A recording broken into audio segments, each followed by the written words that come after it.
سهودري أيما امرأة إذا صلت خمسها وصامت شهرها وحفظت فرجها وأطاعت بعلها قيل لها ادخل الجنة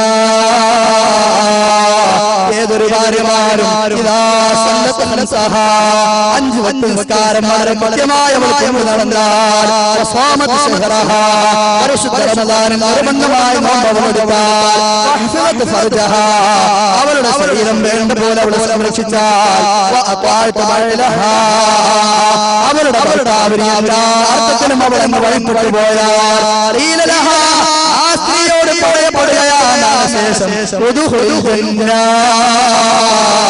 ഓ സഹോദരി ഈ സ്വർഗ്ഗത്തിൽ പ്രവേശിച്ചുകൊള്ളുക സ്വർഗ്ഗത്തിന്റെ 8 കവാടമാണ് നമ്മുടെ മുമ്പിൽ തുറക്കപ്പെടുകയാണ് ഇഷ്ടമുള്ളതിലൂടെ ഈ സ്വർഗ്ഗത്തിൽ പ്രവേശിച്ചു അവളോട് ശേഷം വിളിച്ചു പറയപ്പെടുമെന്ന്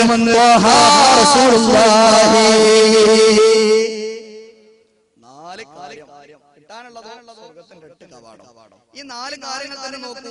ഒന്നാമത് പറഞ്ഞ കാര്യം നിസ്കാരമാണ്. ഒരു സ്ത്രീക്ക് എവിടെ നിസ്കാരം? ഒരു മാസത്തിൽ ശരാശരി 7 ദിവസം അവൾക്ക് നിസ്കാരമില്ല. അത് 15 ദിവസം വരെ ആകാം. അപ്പൊ ചില സ്ത്രീകളെ സംബന്ധിച്ചിടത്തോളം ഒരു മാസത്തിലാകെ 15 ദിവസമാണ് നിസ്കാരമുള്ളത്. എന്നാൽ ബാക്കിയുള്ള നിസ്കാരം ഖളാ വിട്ടാനും അതുമില്ല. നോമ്പും ഇങ്ങനെ തന്നെയാണ്. നോമ്പ് പിന്നീട് ഖളാ വിട്ടാനും. അപ്പൊ ശരിക്കും ഒരു പെണ്ണിനെ സ്വർഗ്ഗത്തിലേക്ക് തള്ളിവിടുന്ന കാര്യം അവളുടെ നിസ്കാരവും നോമ്പൊന്നുമല്ല. മറിച്ച് ഒരു സ്ത്രീയെ സ്വർഗ്ഗത്തിലേക്ക് വേഗം ആനയിക്കുന്ന ഏക വിഷയം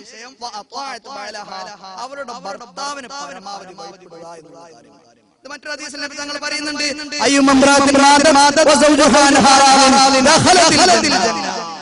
ഒരു ഭാര്യ മരണപ്പെടുന്ന സമയം അവളുടെ ഭർത്താവിന്റെ പരിപൂർണ പൊരുത്തം വാങ്ങിയ ഭർത്താവിന്റെ പരിപൂർണ പൊരുത്തവും വാങ്ങിയൊരു ഭാര്യ മരണപ്പെട്ടാൽ ദഖലത്തിൽ ജന്ന അവൾ സ്വർഗ്ഗത്തിൽ പ്രവേശിച്ചു പോയി. അവള് സ്വർഗ്ഗത്തിൽ പ്രവേശിക്കുമെന്നല്ല പുന്നാരനബി തങ്ങൾ പറഞ്ഞത്. ആ മരണത്തോടുകൂടി അവൾ നേരെ കാലെടുത്ത് വെച്ചത് സ്വർഗ്ഗമാണ്. അതിനടിസ്ഥാനപരമായ ഒരു ഭാര്യ ഉണ്ടാകേണ്ട സ്വഭാവം തന്റെ ഭർത്താവിന്റെ പൊരുത്തം വാങ്ങല. ജീവിക്കുന്ന സമയമെല്ലാ അർത്ഥത്തിലും തന്റെ ഭർത്താവിന്